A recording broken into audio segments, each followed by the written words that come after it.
मी advocate Yashwant Mahadev साधू. माझा जो विषय आहे तो आपला हा दुसरा भाग आहे, तो म्हणजे प्रायव्हेट कंप्लेंट किंवा खासगी फिर्याद कशी दाखल करावी, याची प्रोसिजर काय आहे याबाबतचा हा दुसरा व्हिडिओ.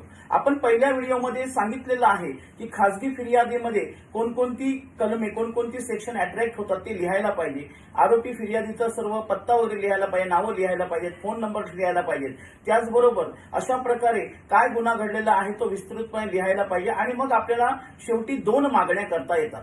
पहिली मागणी म्हणजे आपली ती खासगी फिर्याद पोलिसांकडे कोर्टाने पाठवून त्याच्यामध्ये तपास करून आरोपींवर एफआयआर दाखल करण्यासाठी पोलिसांना कोर्ट आदेश करण्याचा आपण मागणी करू शकतो. दुसरी मागणी, जर आपल्याला असं वाटत असेल की पोलीस आपल्याला न्यायच देणार नाहीत, पोलीस आरोपींची बाजू उचलून धरत आहेत, तर आपण आपला जो पुरावा आहे, आपलं व्हेरिफिकेशन देऊन कोर्टासमोर, त्याबरोबर आपले जे साक्षीदार असतील त्या साक्षीदारांचा पुरावा देऊन आपण त्या आरोपीला समन्स काढण्यासाठी कोर्टाकडे विनंती करू शकतो. त्यामार्फत आरोपींना समन्स काढणे, आरोपींना समन्स काढल्यानंतर ते समन्स आरोपींच्या पत्त्यावर जातील, पोलीस त्या आरोपींना कोर्टात हजर करतील आणि अशा प्रकारे आरोपी कोर्टात हजर झाल्यानंतर त्या ठिकाणी कोर्ट त्या प्रत्येक आरोपींकडून बंधपत्र आणि जामीन घेईल आणि त्यानंतर अशा प्रकारे आपली खासगी फिर्याद जी आहे त्या खासगी फिर्यादीचं काम निश्चितपणे चालू होईल. त्या ठिकाणी आपण जर आपल्या साक्षीदारांचे, आपल्या फिर्यादीचा